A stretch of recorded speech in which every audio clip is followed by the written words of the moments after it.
sebagai host dari acara podcast hari ini. Nah, sesuai pakaian yang kita gunakan adalah pakaian khas Batak dari Sumatera Utara. Jadi kali ini kita akan jalan-jalan ke salah satu tempat paling ikonik di Indonesia, yaitu Danau Toba.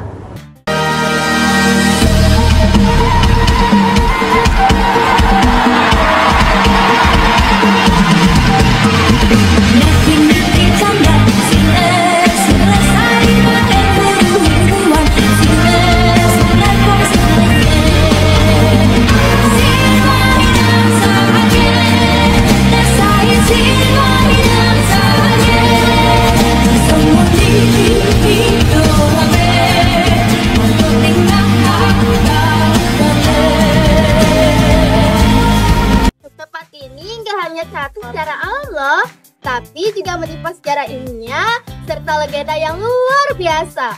Nah, biar sobat sekalian lebih kebayang, mungkin bisa nggak sih diceritakan sedikit apa sih sebenarnya yang membuat Danau Toba itu istimewa? Nah, yang paling menonjol dari Danau Toba adalah ukurannya, karena Danau Toba merupakan danau vulkanik terbesar di Asia Tenggara loh. Danau Toba memiliki panjang kira-kira hampir 100 km dengan lebarnya 30 km, ditambah lagi dengan kedalamannya yang lebih dari 500 meter loh. Jadi kalau kalian melihat Danau Toba dari peta, jelas akan melihat lautan yang sangat luas. Wah, berarti luar biasa besar banget ya Sobat Penti. Jadi kalau semisal kita ada di tengahnya, itu kayak di tengah lautan, tapi sebenarnya itu danau. Nah, yang tanah menarik, di tengah Danau Toba itu ada sebuah pulau, yaitu Pulau Samosir. Nah, selain keindahan alam di Danau Toba, para wisatawan bisa menikmati rumah adat tradisional khas Batak, tarian tradisional Batak, dan juga bisa mencicipi makanan tradisional khas Batak yang tentu sangat lezat. Wah, berarti komplit banget ya Sobat Pantry, mulai dari wisata alam, budaya, hingga sejarah semua ada di satu tempat. Ngomong-ngomong soal makanan khas Batak, misalnya artika emas, yang menjadi salah satu makanan wajib saat kita berkunjung ke sana. Jadi selain melihat pemandangan alam, perut kita juga ikut senang loh. Ya, betul itu. Makanan sana menarik karena setiap daerah di sekitar Danau Toba memiliki ciri khas makanan masing-masing. Kalau dipikir-pikir, letusan itu mengingatkan kita ya bahwa betapa kuatnya alam semesta. Dari bencana yang sangat luar biasa, sekarang terbentuk pemandangan yang sangat indah yang bisa kita nikmati sampai sekarang. Betul itu, para ilmuwan melakukan penelitian di sekitar Danau Toba. Nah, kalau tadi kita sudah membahas dari sejarah ilmiahnya, mungkin sekarang kita beralih ke cerita rakyatnya ya. Mungkin banyak para sobat Pantry yang sudah mengetahui legenda Danau Toba, tapi mungkin sedikit yang belum mengetahui detailnya. Jadi, apakah bisa diceritakan lagi tentang legenda Danau Toba? Oke, jadi setauku sih pada zaman dahulu ada seorang pemuda yang bernama Toba. Toba hidup sederhana dan dia merupakan seorang nelayan. Pada suatu hari, Toba menangkap seekor ikan mas. Ajaibnya, ikan mas tersebut berubah menjadi wanita yang sangat cantik. Singkat cerita, Toba pun menikahi ikan mas tersebut. Tapi pernikahan itu punya syarat bahwa sang istri berpesan kepada Toba agar tidak memberitahu asal-usulnya, apalagi menyebut kata ikan. Wah, ini mulai seru. Terus apa yang terjadi? Nah, sehabis itu, Toba dan ikan mas tersebut pun memiliki anak yang bernama Samosir. Samosir semakin lama tumbuh semakin besar dan semakin sering membuat ayahnya marah loh. Pada suatu hari, Toba kehilangan kesabarannya dan dia tidak sengaja mengikat janjinya. Dia menyebut anaknya sebagai anak ikan. Seketika itu, istri Toba marah dan kecewa.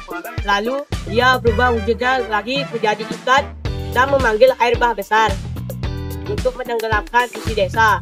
Lalu terbentuklah danau dan pulau yang disebut Danau Toba dan Pulau Samosir. Wah, berantem setelah mendengar cerita itu kayak nonton drama ya rasanya. Ada cinta, janji, pengkhianatan, dan di akhirnya tragedi. Iya, meskipun cerita legenda sangat menarik loh untuk diceritakan secara turun-temurun. Kalau dilihat, banyak sekali legenda yang memiliki isi yang sama. Jadi, nenek moyang kita dulu sangat kreatif dalam mendidik anak-anak pada sejak dulu. Dalam legenda tersebut, banyak ya, banyak sekali ada pesan moral yang sangat dalam Tapi menurut kalian sendiri, apa sih nilai-nilai yang kita dapatkan dalam cerita tersebut? Kalau menurutku sih soal janji ya, sekecil apapun kalian berjanji kepada seseorang, apalagi orang yang dekat dengan kita, tidak boleh kalian ingkar. Karena sekecil apapun janji kalian, itu akan membawakan dampak yang sangat besar. Nah, kita dapat mengambil pelajaran dari cerita legenda itu bahwa pentingnya mengendalikan emosi. Kadang saat marah, kita bisa mengucapkan hal yang tidak baik dan bisa berakibat fatal. Iya, betul banget. Jadi, legenda ini tuh bukan cuma soal cerita, tapi juga cerminan dari kehidupan sehari-hari. Kalau dari zaman sekarang, zaman canggih ya, zaman modern, apa sih yang membuat Danau Toba itu tetap relevan menjadi salah satu destinasi wisata serta budaya di Indonesia? Nah, para pemerintah sudah menetapkan Danau Toba sebagai destinasi super prioritas. Jadi infrastrukturnya semakin berkembang loh. Para wisatawan bisa menikmati budaya khas Batak yang masih kental di daerah sana. Dan juga para wisatawan bisa mencoba wahana air yang sangat banyak. Nah, Pulau Samosir mempunyai cerita yang banyak. Jadi kalau kalian ke Danau Toba, mampirlah juga ke Pulau Samosir. Nah, berarti selain kita mengenal dan alatnya, kita juga bisa lebih menghargai budaya lokal yang ada di sana ya. Kalau menurut kalian sendiri, apa sih yang pengen kalian lakukan jika suatu saat berkunjung ke Danau Toba? Kalau aku sih mau jalan-jalan keliling Danau Toba menggunakan perahu. Habis itu sambil foto-foto, terus diposting akun media sosialku. Bagus kali ya. Kalau aku sih pengen belajar tali Batak langsung dari penduduknya, biar pengalaman kita berasa berkesan. Wah, berarti seru banget ya Sobat Petri. Kita bisa jalan-jalan, berfoto-foto, hingga mempelajari budaya serta adat lokal yang ada di sana. Wah, Sobat Petri, gak kerasa banget obrolan kita sudah panjang ya. Mulai dari sejarah ilmiah, legenda, hingga budaya sudah kita bahas semuanya. Makasih banget buat Diza dan Ariadi yang sudah mau berbagi cerita pada podcast hari ini. Iya, sama-sama. Senang berbagi ilmu dengan kalian semua. Iya, sama-sama. Semoga makin banyak orang yang berkunjung ke Danau Toba. Dan buat Sobat Petri, semoga podcast hari ini menambah wawasan kalian dan lebih bisa menghargai budaya lokal ya. Jangan lupa nantikan episode podcast Petri berikutnya. Terima kasih, sampai jumpa. Dadah!